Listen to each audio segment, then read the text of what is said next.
Peringatan HUT ke-75 Persatuan Guru Republik Indonesia (PGRI) di Kota Lusmawe, Aceh dilakukan secara sederhana.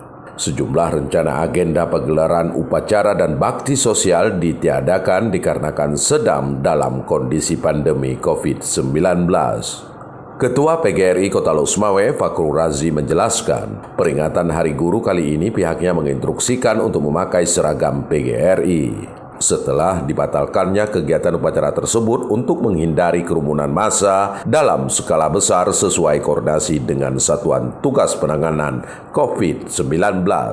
Mereka semua menggunakan pakai baju PGRI. Apa tujuannya? Mereka tahu bahwa hari ini hari ulang tahun guru. Walaupun kita tidak melaksanakan upacara bendera. Biasanya memang melaksanakan upacara macam-macam kegiatan di sekolah. Karena kalau kita kumpulkan juga, kita buat acaranya di sekolah. Sama juga artinya perkumpulan rame-rame. Jadi risiko juga ada.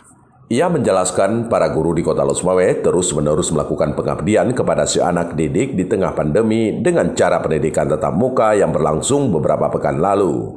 Sedikitnya ada 1.500 guru di wilayah itu yang terlibat selama proses belajar mengajar PBM tatap muka, mulai tingkat taman kanak-kanak, sekolah dasar, sekolah menengah pertama, dan sekolah menengah atas.